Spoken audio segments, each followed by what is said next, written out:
নমস্কার। Mission pure soul থেকে আমি মমিতা মিত্র। আমি আজ আবারও একটি আকাশিক রেকর্ডের অনুভব শেয়ার করতে এলাম। আজকে আমি যার আকাশিক রেকর্ডের অনুভব শেয়ার করতে এলাম, ওই মহিলার প্রথম প্রশ্ন ছিল যে দীর্ঘ বিবাহিত জীবনের পরও তাদের সন্তান না আসার কারণ কি? কি কারণে এত বছর বিয়ে হয়ে যাওয়ার পরও বাচ্চা আসছে না? তো এই প্রশ্নটা যখন আকাশীকে করা হয়, তখন আকাশীকে 3টি বাচ্চা দেখায়। একটি 5 বছরের মেয়ে, একটি 3 বছরের ছেলে এবং একটি 1 বছর বা তারও কম একটি ফুটফুটে মেয়ে দেখায়। তো 3টি সুন্দর বাচ্চাকে দেখায়। তো মহিলাকে যখন প্রশ্ন করা হয় যে 3টি বাচ্চা দেখতে পাচ্ছি, তুমি কি এই বাচ্চাগুলোকে কোনোভাবে চেনো বা তোমার কি পরিচিত?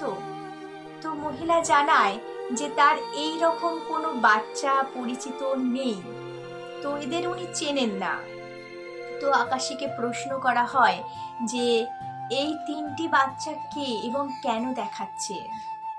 তো ওখানে রীতিমতন জানানো হয় যে এই 3টি বাচ্চা এই মহিলারই আগের জন্মের 3টি সন্তান। তো প্রশ্ন করা হয় যে কেন দেখা যাচ্ছে বা মহিলার এ জন্মে বাচ্চা না হওয়ার কারণ কি? তখন ওখানে দেখানো হয় যে মহিলা এই 3টি বাচ্চাকে রেখে কোনো পারিবারিক কারণে হোক বা নিজেদের হাজবেন্ড ওয়াইফের মধ্যে সমস্যাই হোক, উনি এই 3টি বাচ্চাকে রেখে চলে যান এবং যার কাছে উনি রেখে যান ওনার হাজবেন্ড, উনি রাগে দুঃখে অভিমানে যাই হোক, উনি এই 3টি বাচ্চাকেই বিষ খাইয়ে মেরে দেন।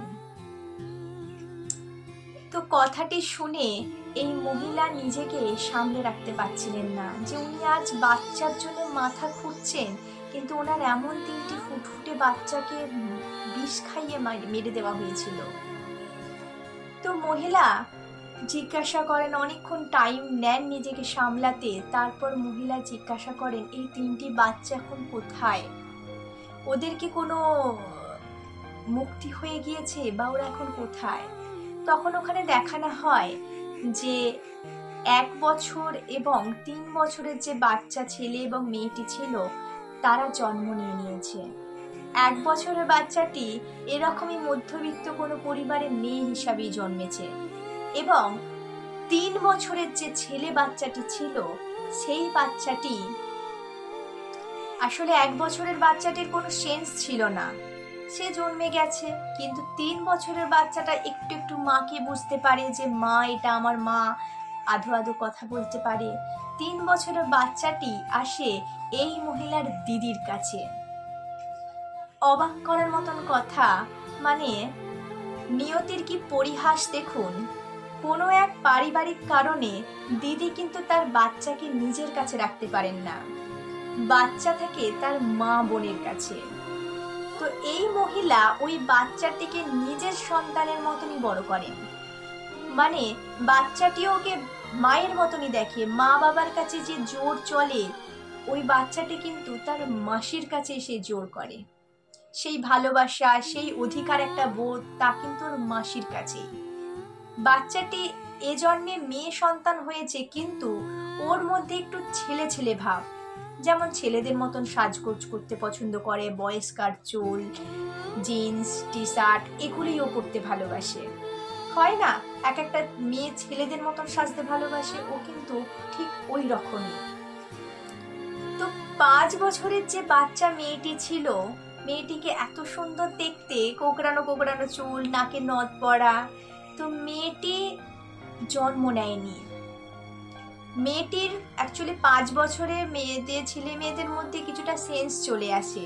তো মেয়েটি জানতো যে আমার মা ছেড়ে আসার কারণেই আমাদেরকে মানে পৃথিবী ছেড়ে চলে যেতে হয়েছে।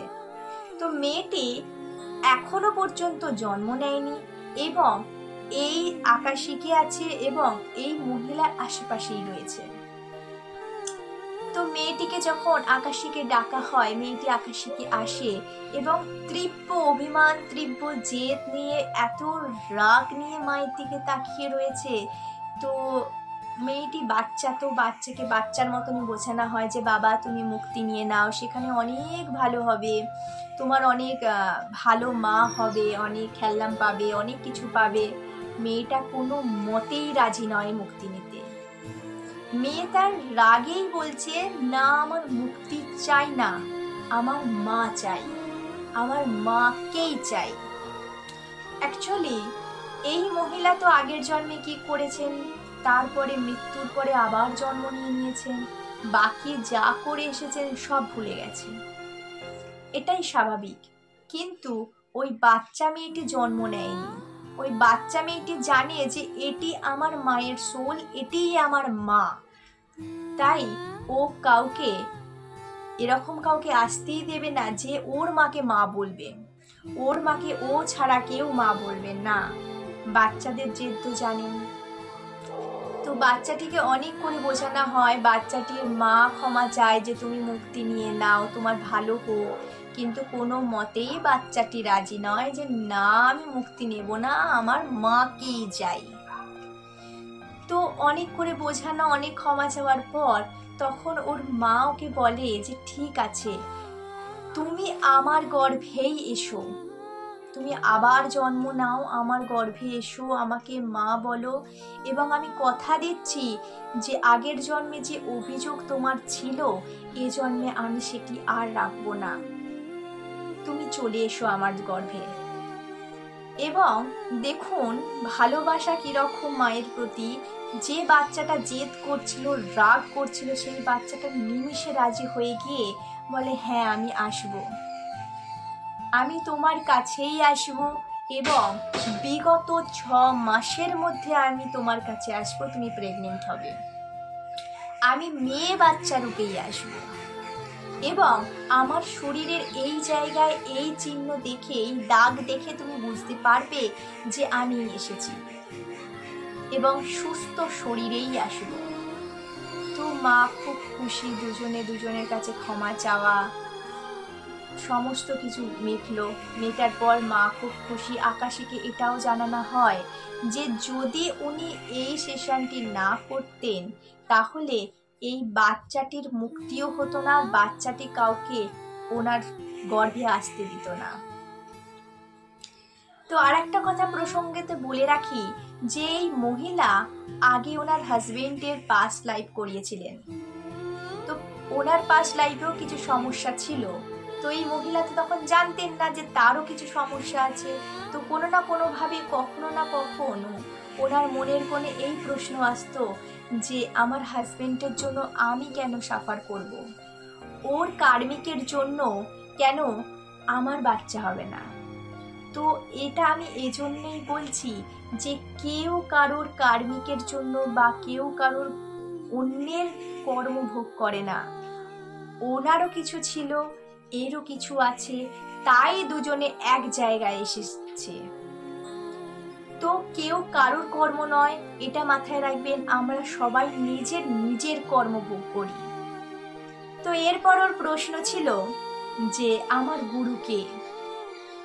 তো ওখানে রামকৃষ্ণ পরমহংসকে দেখানো হয় যে উনি ওর গুরু, কিন্তু ওই রামকৃষ্ণদেব এ জন্মে কিন্তু ওনার গুরু নন, ওনার গুরু অন্য একজন। তো প্রশ্ন করা হয় যে কেন এনাকে দেখাচ্ছে না, তো গুরু অন্য একজন। তো আকাশীকে দুজনকেই দেখানো হয় এবং এটা বলা হয় যে রামকৃষ্ণদেব পিছনের 3 জন্ম থেকে ওনার গুরু, কিন্তু এ জন্মে উনি দিশেহারা হয়ে খুঁজে না পেয়ে উনি আরও এক সদ্গুরু শরণাপন্ন হন। মহিলা বলে যে আমি এ জন্মে আমার গুরু আলাদা, কিন্তু রামকৃষ্ণ মিশন বা রামকৃষ্ণ দেবের প্রতি আমার একটা আলাদা টান আমি অনুভব করতাম বা এখনো করি, কিন্তু বুঝতে পারতাম না যে আমার গুরু থাকা সত্ত্বেও কেন আমি অন্য গুরুর প্রতি এত টান অনুভব করছি। তো আকাশীকে এটাও জানানো হয় যে উনি এ জন্মে ওনাকে খুঁজে না পেয়ে উনি অন্য গুরু ধারণ করেন এবং তিনিও সদ্গুরু। তো গুরু তত্ত্ব এক। তো ওনাকে বলা হয় যে তোমার মন যেটা চাইবে তুমি সেটাই মানবে। তো আজকে অনুভব এইটুকুই। আপনাদের আবারও বলে রাখি, আজকের এই অনুভবটি ওই মহিলার একান্ত অনুরোধে শেয়ার করা হচ্ছে। কারোর অনুমতি ছাড়া কারোর ব্যক্তিগত জীবনের অনুভব আমরা শেয়ার করি না। তো খুব ভালো থাকুন, সুস্থ থাকুন। আজকের অনুভব এই পর্যন্তই। ধন্যবাদ।